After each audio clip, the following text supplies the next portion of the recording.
Mes chers amis, nous nous retrouvons donc comme d'habitude le 26 du mois, à la suite du message que Marie nous donne le 25. Et hier, effectivement, Marie a donné un message à travers la voyante Maria Pavlovitch. Et ce message nous a beaucoup surpris parce qu'il est très court, mais il est intense. Je vais vous montrer pourquoi. Voici le message. Chers enfants, donc message du 25 septembre 2025. Chers enfants, que ce temps soit pour vous un temps de prière pour la paix. Merci d'avoir répondu à mon appel. Voilà le message. Donc, un temps de prière pour la paix. Qu'est-ce que c'est que la paix? Nous savons bien qu'aujourd'hui, il n'y a pas la paix dans le monde. Pas du tout de paix dans le monde. Il n'y a pas beaucoup de paix dans les cœurs. Il n'y a pas beaucoup de paix dans les familles. Donc, elle nous demande instamment de prier pour la paix. Qu'est-ce que c'est que la paix? Il faut savoir ce que c'est que la paix parce que c'est important de viser juste. Qu'est-ce que c'est que la paix? Le mot hébreu, vous le connaissez bien, c'est le mot shalom. Et le mot shalom n'est pas la tranquillité. Le mot shalom signifie la complétude. Quelqu'un qui est complet, voyez, quelqu'un qui n'a pas de vide, qui n'a pas de trou, qui n'a pas d'absence, qui n'a pas de manque, quelqu'un qui n'a pas voilà, c'est quand on est complet, qu'on est rempli, qu'on est comblé, c'est ça. Donc le shalom, c'est tout. Dieu lui-même est notre shalom, Jésus est notre paix. Alors, nous allons donc devoir, pour avoir la paix dans le monde, commencer par avoir la paix dans notre propre famille. Et c'est ça, toute l'école de la Sainte Vierge, depuis 44 ans maintenant, nous a expliqué comment prier pour le monde, en commençant par prier par nos familles et surtout, d'abord, en priant pour notre propre paix intérieure. Souvenez-vous de ce que Jésus a dit. Je vous laisse la paix, je vous donne ma paix. Je ne la donne pas comme le monde la donne. Alors comment le monde la donne-t-il? Il nous donne une simili-paix. Ce n'est pas la paix qu'il nous donne. Il peut nous donner des moments de tranquillité. Mais ces moments de tranquillité ne durent pas. Ces moments de tranquillité ont une date de péremption. Par exemple, tranquillité, j'ai une bonne santé, mais je peux tomber malade. J'ai un bon travail, mais je peux le perdre. J'ai une bonne famille, je peux aussi avoir un problème avec ma famille. J'ai ceci, j'ai cela. Alors, on met trop notre paix dans les choses terrestres. Et Jésus, heureusement, veut nous donner sa propre paix, lui qui est la paix. Lui qui est la paix. Alors, pour avoir cette paix du cœur, puisque c'est vraiment l'école de la Sainte Vierge, pour avoir la paix dans le monde et dans nos familles, c'est d'abord avoir la paix de notre propre cœur. On va commencer par prier. Et parce que chacun de nous, c'est très beau, chacun de nous, en fait, a un mode d'accès à la paix très personnel, unique, je dirais. Chacun de nous a une forme de paix unique, créée par Dieu, évidemment, donnée par Dieu, unique. Et il nous faut chacun trouver ces chemins de paix qui sont en nous, et qui sont bien sûr le fruit de la prière. Comme dit la Vierge Marie, la prière est le fondement de votre paix. Alors, je vais donner quelques exemples, parce qu'on comprend mieux les exemples que les théories, ça c'est sûr. D'abord, les deux grands personnages de Judas et de Pierre, vous vous souvenez, Judas a été tourmenté parce qu'il avait un plan de livrer Jésus, et il avait donc été pris de remords devant le fait d'avoir versé un sang innocent. Il a été pris de remords, et le remords ne donne pas la paix. Parce que dans le remords, il n'y a pas l'amour. Il y a un regard sur soi-même, on est déçu, on est mécontent, on est même furieux et on a fait du mal, et on est sur soi-même, on se regarde soi-même, et c'est pas du tout la paix. C'est au contraire la tourmente.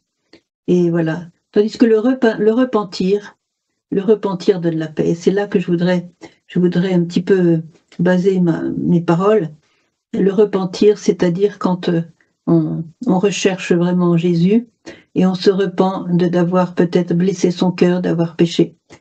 D'où l'importance de la confession, l'importance du pardon des péchés et du pardon aux autres.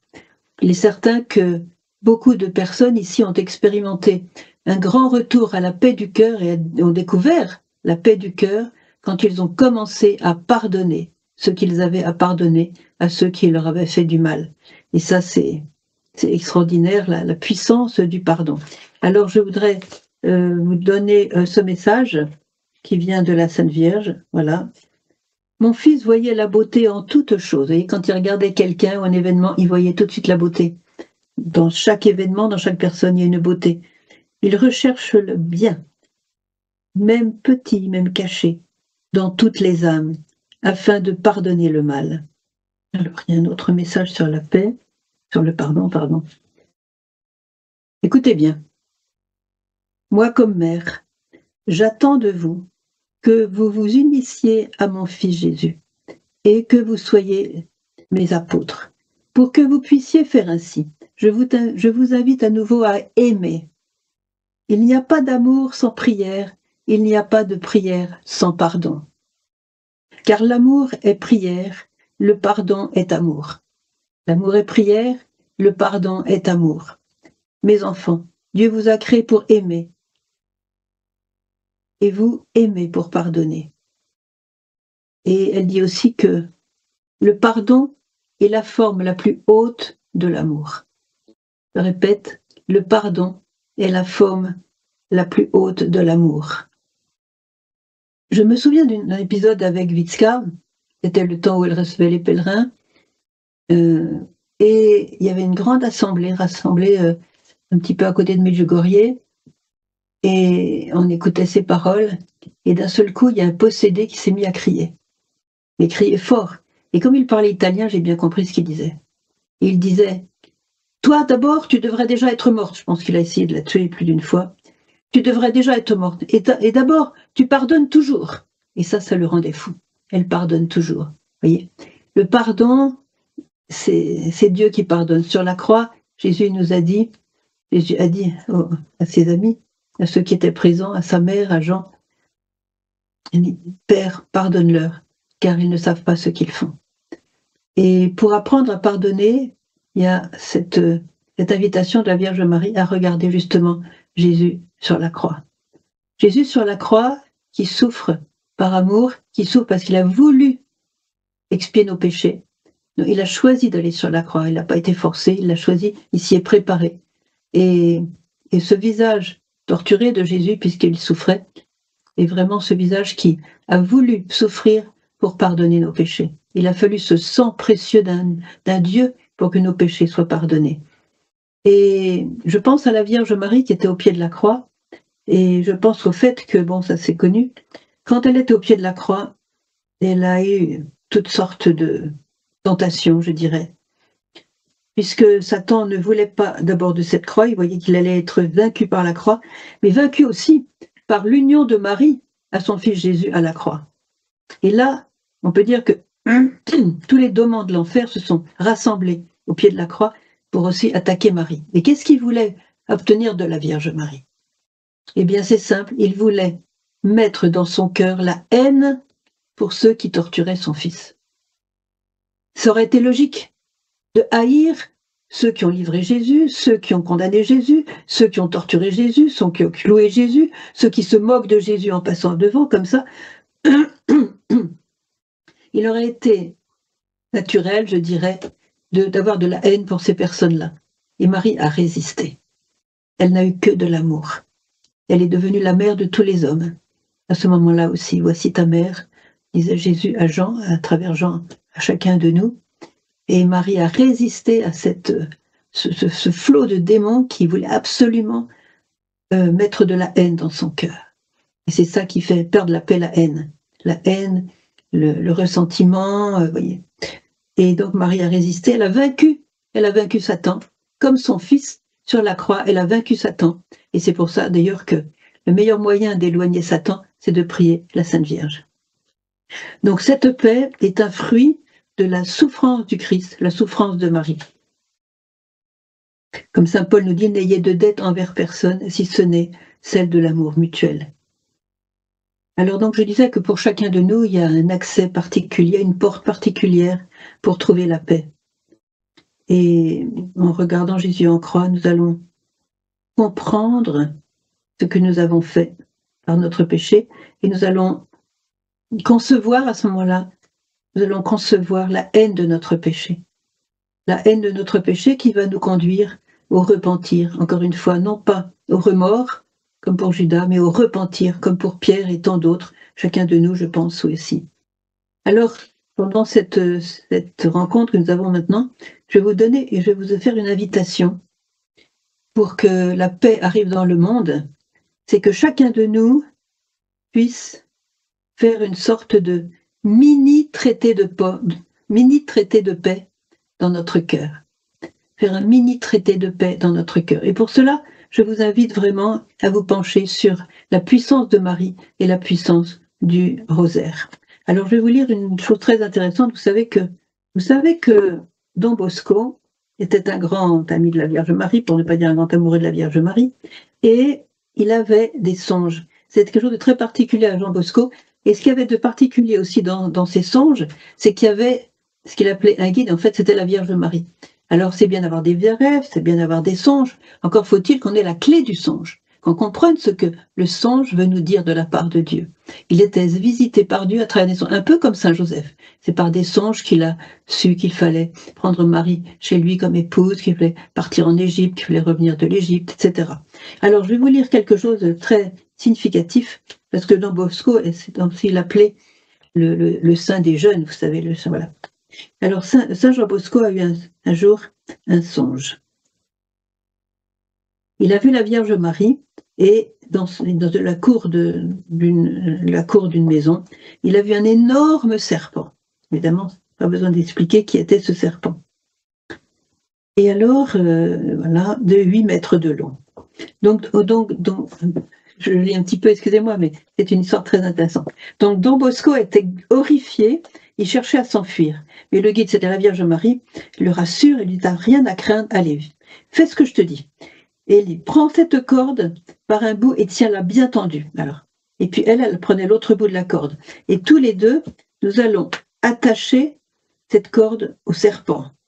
Alors lui, il était complètement paniqué. Et elle continue: nous allons le frapper à terre. Jamais de la vie, dit Don Bosco. Malheur à nous si nous faisons une chose pareille, le serpent va se retourner contre nous et va nous mettre en pièces. Non, dit la Vierge, laisse-moi faire. Alors voilà, il a accepté. Alors, elle assura que le serpent ne ferait aucun mal. Et tandis qu'elle me disait cela, dit Jean Bosco, j'ai consenti à faire ce qu'elle demandait. De son côté, elle souleva la corde, et infligea une blessure sur le dos du reptile. Le serpent fit volte-face. Il tourna la tête pour essayer de mordre ce qu'il avait touché derrière lui, mais il n'y parvint pas et se retrouva ficelé comme par un nœud coulant. « Tiens fortement la corde !» insistait la Vierge Marie. « Ne la lâche pas, surtout pas !» Elle courut attacher l'extrémité de la corde qu'elle tenait en main à un poirier qui était à proximité. Elle alla ensuite attacher l'autre bout de la corde à la grille d'une fenêtre de la maison. Pendant ce temps-là, le serpent se débattait avec fureur et se cognait à terre.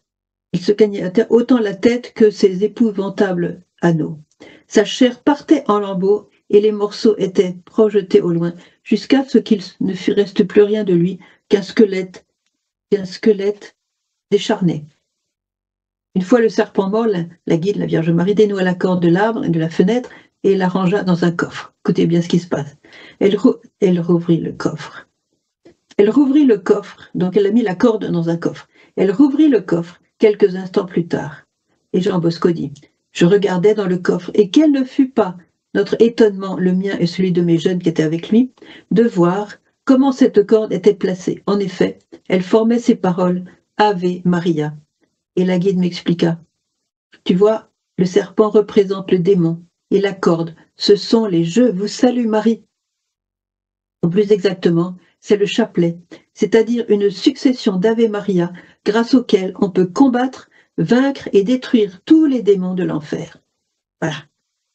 On peut combattre, détruire et vaincre tous les démons de l'enfer. Je vous invite vraiment à vous souvenir que Marie, au long de ses 44 ans d'apparition, n'a pas cessé de nous inviter à prier le chapelet chaque jour. Et quand certains exorcistes entendent le démon parler, combien de fois le démon a exprimé sa rage contre le chapelet, contre la prière à la Vierge Marie, contre les Ave Maria. Chaque Ave Maria est un coup que je reçois sur la tête, avait dit au don Gabriele Amorth, qui est le grand exorciste, qui était le grand exorciste de... Voilà. Donc la paix s'obtient par la prière. Je voudrais aussi, un détail qui est important, c'est que la paix, Jésus l'a confiée à sa mère. Et il y a un message très intéressant qui a été donné à la petite Jacinta, bien sûr Jacinta avant de mourir, elle parlait à sa cousine Lucia. Et je voudrais, c'est une simple phrase, parce qu'elle avait encore des apparitions de la Sainte Vierge, même après les 6 grandes apparitions classiques de Fatima. Vous savez qu'elle est morte dans le grand hôpital de Lisbonne comme une sainte. Alors, quand le temps arrive, ne le cache pas. Dis à tout le monde que Dieu accorde ses grâces à travers le cœur immaculé de Marie. Que ces grâces, nous devons les demander à elle. Excusez-moi, je traduis de l'anglais. Car le cœur de Jésus veut que nous vénérions avec lui le cœur immaculé de Marie. Et enfin, elle dit, c'est là où je veux en venir, et que nous devons demander au cœur immaculé la paix, parce que c'est à elle que Dieu l'a confiée. Donc c'est par ses mains que la paix nous arrive. Alors, il y a, vous connaissez tous le grand saint Maximilien Kolbe. Il avait une très belle prière au cœur immaculé de Marie. Je ne vais pas vous la lire tout entière parce que je la ferai peut-être à la fin de notre rencontre, mais je voudrais dire simplement ce passage. Quand tes mains toutes pures, si riches en miséricorde, je devienne, donc c'est Père Kolbe qui parle, je devienne un instrument de ton amour, capable de ranimer et d'épanouir pleinement tant d'âmes tièdes ou égarées. Ainsi s'étendra sans fin le règne du cœur divin de Jésus. Vraiment, ta seule présence attire les grâces qui convertissent et sanctifient les âmes, puisque, écoutez bien, la grâce jaillit du cœur divin de Jésus sur nous tous en passant par tes mains maternelles. Quand on a compris ça, on a compris beaucoup de choses. La grâce, c'est Dieu qui la donne, c'est quelque chose de divin. Seulement Dieu peut donner la grâce. Mais il a voulu, dans son amour pour sa mère et son amour pour nous, il a voulu que cette grâce, cette paix, cet amour, cette miséricorde, cette lumière passe par les mains maternelles de Marie. D'où cette invitation que nous avons constamment de la part de l'Église, de la part de la Vierge aussi à Medjugorje, de passer par elle pour obtenir la paix.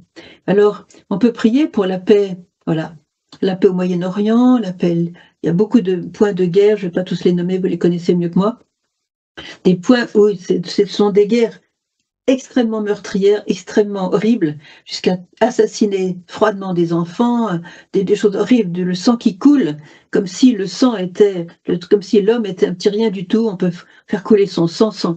Voilà, c'est incroyable comme nous sommes devenus des sauvages. Alors, la prière va avoir cette action très spécifique de remplir nos âmes et remplir de paix. Je vous l'ai dit que le shalom, c'est justement la plénitude, la complétude. Et ce qui nous fait mal dans notre vie, c'est justement le vide. Le vide. Une absence, un creux, un vide. Et le vide est insupportable puisque le Seigneur nous a créés pour cette plénitude, d'avoir pleinement sa présence dans notre cœur. Que notre cœur soit l'habitation, le tabernacle de la Sainte Trinité, Père, Fils et Saint-Esprit, et que nous soyons comblés. Et pour être comblés, il y a aussi quelque chose que la Vierge nous demande, c'est d'abandonner le péché. Et pour abandonner le péché, il faut connaître aussi ce qui plaît à Dieu et ce qui déplaît à Dieu. Alors peut-être que Yann, là, tu peux nous mettre sur l'écran les 10 commandements de Dieu que très peu de personnes maintenant connaissent par cœur. Et voilà, c'est important parce qu'un péché, c'est quelque chose de tout à fait concret. Pour faire un péché grave, un péché mortel, par exemple, il faut que ce soit, disons, une matière grave, il faut qu'on ait la conscience que c'est grave, et il faut le vouloir. Il faut être la liberté de le vouloir. Voilà. Et je voudrais donner là un témoignage, où la Vierge aussi est un peu concernée. C'est une femme que j'ai connue, une femme du Liban, qui s'appelle, enfin je vais peut-être pas dire son nom, de toute façon, son nom, je dis ça parce que de toute façon, il est dans mon livre. J'ai un livre sur la paix, voilà, vous le connaissez peut-être. La paix aura le dernier mot. Et c'est une mine voilà, pour obtenir la paix. Alors, soit était mariée, Et puis voilà que elle vient à Medjugorje. En fait, elle avait fait un avortement. Et alors, voilà, elle avait fait un avortement, beaucoup de gens le font, etc. Donc, elle va voir le prêtre, elle va se confesser, et elle dit au prêtre, de toute façon, j'ai fait un avortement, mais ça, c'est pas un péché, c'est normal, et tout ça. Et le prêtre dit, si, tu as fait un péché, tu dois confesser ce péché. Alors, et, et en fait, elle était agitée. Elle était tourmentée, elle était agitée, parce que le péché tourmente. Le péché tourmente. Alors, la grâce libère, mais le péché tourmente. Ce péché qu'elle avait fait, donc cet avortement, ne la laissait pas en paix. Elle avait en fait, elle portait un enfant trisomique, c'est aussi pour ça qu'elle avait avorté.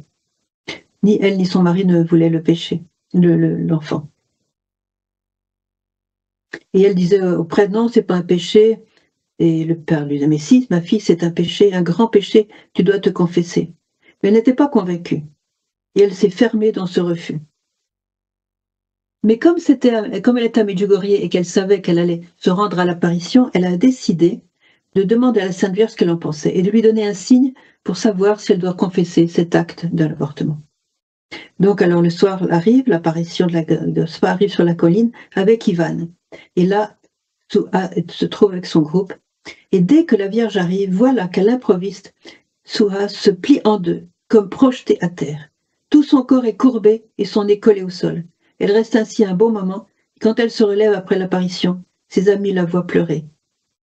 Elle leur dit, il faut appeler vite un prêtre, vite, vite, je dois me confesser tout de suite. Alors qu'est-ce qui s'est passé pendant l'apparition? Bien sûr, on va respecter le secret de Soa, mais la Vierge a agi. Et dans les larmes, Soa fait la plus belle confession de sa vie. Elle a réalisé l'horreur du péché et elle en pleure. Elle accepte la miséricorde de Dieu à son égard. Sa paix intérieure est alors restaurée. Sa paix intérieure est alors restaurée. Elle a lâché son péché ou dans le cœur de Jésus, dans le sang de Jésus l'a lavé et ça y est, sa paix est restaurée. Voyez, d'où cette invitation constante de la Vierge d'abandonner le péché, de confesser nos péchés. Au moins une fois par mois, nous demande-t-elle, parce que c'est le sang du Christ qui nous lave et qui nous restaure cette sérénité, cette paix que Jésus veut nous donner. Et c'est pas la paix de la tranquillité. Il y a peut-être beaucoup de gens qui font des avortements qui pensent après qu'ils sont tranquilles. Eh bien, c'est pas ça, là. C'est pas ça la paix, c'est pas la tranquillité. Alors, elle accepte la miséricorde de Dieu à son égard. Sa paix intérieure est alors restaurée, la voilà libre. Elle témoigne auprès de ses amis qu'elle ressent une joie immense comme jamais encore dans sa vie. Quel contraste et quelle lumière soudaine sur son visage. Et alors, voilà. Oui, c'est ça. Alors, ce soir-là, sur les 150 personnes du groupe qui reçoit le nom de Soa. Ah oui, parce que dans le groupe, chacun tirait un nom pour prier pour la personne du groupe. Donc, et Soa a tiré un papier. Et qu'est-ce qu'elle a pris comme papier? Le nom d'une petite trisomique qui se trouvait dans le groupe. Vous voyez les signes du Seigneur, c'est magnifique. Après, elle a téléphoné à son mari, elle s'est réconciliée avec son... Enfin, c'est toute une histoire. Son mari a accepté, et voilà. C'est une très très belle histoire. Donc, je vous invite à regarder Jésus en croix, à contempler Jésus sur la croix. Je reviens d'Espagne, j'ai fait toute une mission en Espagne, là. Et en Espagne, ils ont des crucifix extraordinaires. Et j'aimais bien les regarder, des œuvres d'art, bien sûr, mais regarder Jésus en croix. Et vous ne pouvez pas regarder Jésus en croix sans avoir cette compassion pour lui et surtout le désir de le consoler, le désir de lui plaire, le désir d'écouter sa parole, le désir de faire sa volonté, le désir surtout de lui donner de la joie, de le consoler. Alors, il y a quelque chose de très consolant, puisqu'on parle de consolation. Je voudrais vous parler de la petite Mariam de Bethléem, on en a souvent parlé ensemble. Et alors, bien sûr, comme grande mystique, elle voyait les âmes, elle voyait l'horreur du péché, elle voyait aussi la beauté d'une âme qui était pure, et elle avait cette image comme était très très simple, elle ne savait ni lire ni écrire en fait, et elle disait que il faut apporter nos péchés au pied de l'arbre. Ainsi, ça fait du fumier. Vous voyez, notre péché, c'est comme du fumier. Ça sent mauvais, c'est horrible. Voilà, on va mettre ce péché au pied de l'arbre. Et qu'est-ce que ça va faire? que cet arbre va porter de beaux fruits grâce au fumier qu'on a mis. On a creusé un petit peu autour de l'arbre, comme c'est dit dans l'Évangile. On a mis du fumier, là, tous les péchés vont arriver là par la confession. Et grâce à ce fumier, l'arbre va porter des fruits délicieux, qui ne seraient pas aussi délicieux s'il n'y avait pas le fumier. Donc, vous voyez, ça c'est une très belle image, une exhortation à donner nos péchés au Seigneur. C'est du fumier, on va le mettre au pied de l'arbre. Ça va servir à de bons fruits. Voilà. Il y a Catherine de Sienne qui a une autre image qui est beaucoup plus élégante, je dirais. Voilà. Elle disait que par la grâce de Dieu, quand on se confessait, ça c'est magnifique, que Dieu transforme nos péchés en parfum. Carrément. Nos péchés sont transformés en parfum. C'est-à-dire que les péchés, quand ils sont pardonnés, Dieu est tellement content de pardonner. C'est son métier de pardonner. Il est sauveur. Il est venu pour sauver, sauver, sauver. Et quand il sauve, il transforme tout, même le mal. Il est le seul à transformer le mal. Il est le seul à pouvoir transformer la croix ignominieuse de la croix. Cette croix ignominieuse, non seulement pour les Juifs, mais pour tout le monde. Crucifié, c'est horrible. Eh bien, il a réussi à transformer cette horreur de la croix dans le salut de nos âmes, le salut du monde. Vous voyez, alors qu'est-ce que c'est que nos horreurs, nos petites horreurs, nos grandes horreurs à côté de la croix? Et sachons aussi que Jésus a la capacité de transformer les horreurs qui nous habitent encore par le péché en un parfum, ou bien alors en un fumier qui va donner de bons fruits. Voilà, alors c'est pour ça que je vous invitais tout à l'heure, c'est un peu mon invitation ce soir, que chacun de nous puisse faire des mini-traités de paix, c'est-à-dire par une bonne confession, par un bon renoncement aux péchés qui nous habitent, quels qu'ils soient. Je crois que tu as la liste des 10 péchés, la liste des 10 commandements. Alors, c'est important de connaître par cœur les 10 commandements. Regardez, Soua, elle considérait comme normal de tuer un être humain. C'est elle, je dirais, l'obscurité des consciences qui habite notre génération aussi, notre monde d'aujourd'hui, l'obscurité des consciences qui fait qu'on appelle bien ou normal le mal et qu'on se moque du bien. Voyez. Donc si vous lisez, c'est la parole de Dieu, la parole de lumière, on va regarder ces 10 commandements, et pas seulement les 10 commandements, mais d'autres paroles de Jésus dans l'Évangile, et pour voir, s'ajuster à la parole de Dieu, voir en quoi on l'a profondément offensé, et en quoi on ne l'a pas offensé, voyez. Mais ça, c'est très concret. On ne peut pas dire qu'on a péché dans le vague comme ça, c'est très concret. D'ailleurs, quand on se confesse, c'est important d'être concret aussi. Alors la Vierge qui veut toujours nous consoler, qui veut toujours nous exhorter, qui veut toujours nous rappeler qu'elle nous aime. Alors je vais vous lire ce passage pour tout le monde. Elle voit que nous avons du mal, elle voit que nous avons des souffrances, des épreuves, elle voit que nous piétinons, quelquefois nous avons ce vide intérieur, cette langueur intérieure, cette non-envie de vivre peut-être, voilà. C'est le message du 25 février 99. Petits enfants, ouvrez vos cœurs et donnez-moi tout ce qu'il y a dedans, les joies, les tristesses et chaque douleur, même la plus petite, pour que je puisse les offrir à Jésus, afin qu'il embrase vos tristesses par son amour incommensurable et les transforme dans la joie de sa résurrection. Voilà ce que fait la Vierge. Vous allez mettre vos tristesses, vos errances, vos douleurs. Dans le cœur de la Vierge Marie, elle vous demande « Donnez-moi tout ce qui est dans votre cœur ». C'est simple, donnez-le-moi. Ensuite, qu'est-ce qu'elle va faire? Elle va donner tout ça à Jésus, à son Fils. Elle va offrir même chaque douleur, la plus petite, à son Fils, afin qu'il fasse quelque chose que lui seul peut faire, qu'il embrasse, c'est-à-dire qu'il mette le feu à vos tristesses par son amour incommensurable, qui ne peut pas être défini, et qu'il les transforme dans la joie de sa résurrection. Splendide, splendide. Vos tristesses, vos errances, vos douleurs, vos galères, donnez-les à la Sainte Vierge, elle va donner tout ça, elle va donner le paquet à Jésus, et Jésus va les transformer, tout ça, elle va embraser avec son feu d'amour dans la joie de la résurrection. Donc voilà, c'est ça aussi la confession. La confession, c'est le sacrement du sang qui nous permet de jeter nos péchés, nos horreurs dans le cœur du Christ. Le sang va nous laver l'âme de tout ce qui est horrible en nous, Et ce sang va nous permettre de goûter la joie de la résurrection, la joie d'une personne qui est pardonnée. C'est extraordinaire, donc nos péchés vont être transformés dans la joie de sa résurrection. Les tristesses, les douleurs, voilà, tout. Alors, voilà. Et puis Marie nous dit, donc à propos du pardon, je voudrais insister sur une chose à propos de lâcher nos péchés, c'est que c'est très important si quelqu'un parmi nous a une rancœur contre quelqu'un. Si quelqu'un parmi nous n'a pas pardonné à quelqu'un, alors il n'y a pas de paix possible. Ça, le Seigneur l'a dit, c'est pas moi qui l'ai inventé. Pardonne-nous nos offenses comme nous pardonnons aussi à ceux qui nous ont offensés. Et sans ce pardon, il n'y a pas la paix. Alors je l'ai déjà dit une fois ou deux, il y a des moments où on ne peut pas pardonner parce que le tort qui a été fait est immense. Il est trop douloureux. Il nous a trop blessés, il nous a cassés, il nous a gâché la vie. Comment on peut pardonner une chose pareille? On ne peut pas.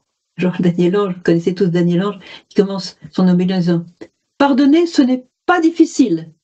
C'est impossible. » Tu te souviens de ça? C'est impossible. Alors effectivement, c'est impossible, besoin d'une grâce du Seigneur particulière.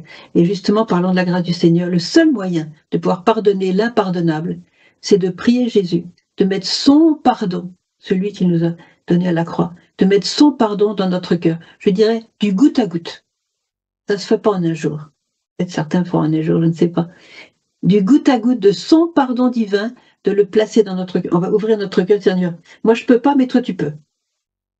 Et comme tu peux, je te demande de faire un goutte à goutte. Vous savez, comme les gouttes à goutte pour faire pousser les petits arbres nouveaux, là, petits jeunes. Le goutte à goutte, je te demande le goutte à goutte de ton pardon dans mon cœur. Et ce goutte à goutte va faire que votre cœur, lentement, petit à petit, va se remplir de ce pardon de Jésus. Et à la fin, au bout d'une semaine, 2 semaines, 3 semaines, peut-être 1 mois, peut-être 3 mois, qui sait, au bout de 3 mois, vous allez pouvoir dire « Mais comment ça se fait? J'ai pardonné à cette personne qui m'a fait tant de mal. » C'est la seule solution. C'est que Jésus vienne en vous, en nous, par la Sainte Communion, par la prière, par le chapelet, justement, par l'adoration. Il vienne en nous pour mettre en nous ce pardon qui va nous donner la paix. Et si nous obtenons cette paix de la part de Dieu pour notre cœur, alors les guerres à l'extérieur vont s'arrêter. Je me souviens que quand c'était la guerre du Golfe, 91 je crois, oui, non, vers 91, il y avait la guerre du Golfe et là la Vierge a donné un message à Vitska qui me l'a répété. Elle a dit, quand il y a une guerre qui explose quelque part, c'est parce qu'il y a la guerre déjà dans votre cœur, dans vos cœurs.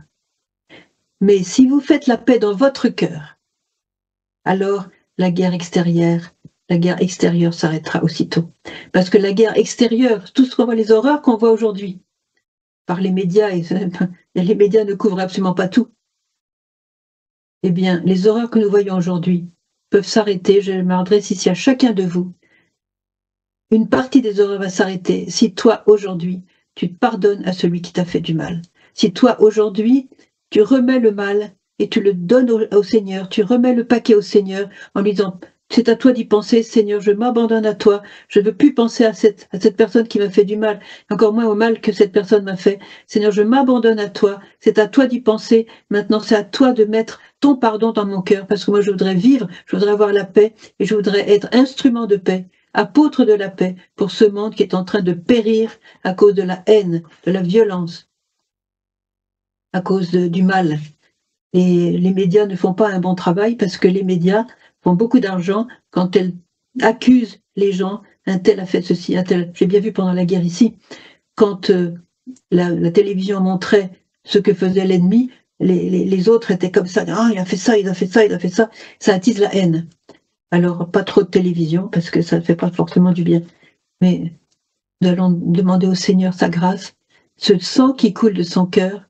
Je pense que Jésus savait que chacune des gouttes de sang qu'il versait durant sa passion, que cette goutte de sang était pour telle personne, telle personne, telle personne, pour moi aujourd'hui, pour mes péchés, pour tes péchés. Et cette goutte de sang, ce flot de sang, en fait, va couvrir ce péché, va le laver, et ainsi, cette paix qui est lui-même va pouvoir être donnée. Et cette paix, si nous l'avons dans notre cœur, alors elle va se elle va se répandre sur notre famille. Nous allons être instruments de paix pour toute notre famille, avec les réconciliations qui sont nécessaires. Et puis si notre famille est en paix, notre paroisse aussi va être en paix, notre ville va être, notre pays va être en paix. Vous voyez, c'est en crescendo. La paix d'un seul cœur, ce qu'elle peut faire, c'est extraordinaire. Et les guerres, que ce soit au Moyen-Orient, en Ukraine et partout ailleurs, en Afrique et tout ça, les guerres vont s'arrêter, parce que moi j'ai fait la paix dans mon cœur. Et Marie est très claire sur ce point. C'est pas la peine de prier pour la paix dans le monde si je n'ai pas la paix dans mon cœur. Donc voilà, j'espère vous avoir donné quelques pistes ce soir pour que nous ayons la paix dans notre cœur par la prière, le chapelet, avec les exemples que j'ai donnés. Voilà, sans méditation. Ayez d'être envers personne si ce n'est celle de l'amour mutuel, nous dit saint Paul. Voilà. Et Jésus voyait la beauté de toute chose, il voyait la beauté de toute personne. Et dites-vous une chose, quand vous rencontrez votre ennemi, celui qui vous a fait du mal, pensez au regard de Jésus. Parce que Jésus regarde cette personne avec amour. Il s'émerveille de cette créature qu'il a faite, qui est sortie de ses mains de créateur. Il s'émerveille de la beauté de cette personne.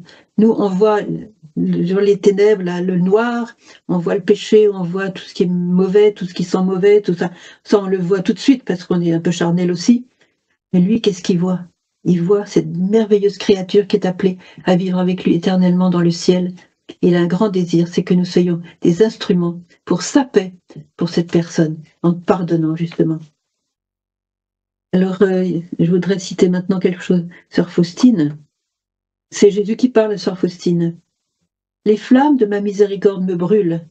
Je désire les répandre sur les âmes des hommes. Ah, quelle douleur elles me causent lorsqu'elles ne veulent pas les recevoir. Ma fille, fais ce qui est en ton pouvoir pour propager la vénération de ma miséricorde. Moi, je suppléerai à ce qui te manque. Dis à l'humanité souffrante de se blottir contre mon cœur miséricordieux et je la remplirai de paix. Nous sommes invités à nous blottir contre le cœur miséricordieux de Jésus et qu'est-ce qu'il va faire? Il va remplir notre cœur de sa paix. Nous allons être comblés, il n'y aura plus de vide, il n'y aura plus d'errance, il n'y aura plus de manque, il n'y aura plus de frustration, parce que Jésus nous comblera de sa paix, parce que nous aurons été blottis contre le cœur du Christ, qui ne fait que diffuser l'amour, la miséricorde, la joie, la paix et la lumière. Nous allons nous retrouver ce soir, un peu tout à l'heure, pour un moment de questions, de réponses. Alors, ne me faites pas le coup, comme vous faites d'habitude, de commencer par plein d'intentions, alors que je cherche les questions. Si vous voulez que je réponde aux questions, il faut mettre les questions, et après, il y aura la possibilité de mettre vos intentions de prière qu'on confiera à la Sainte Vierge ici. Alors, à tout à l'heure.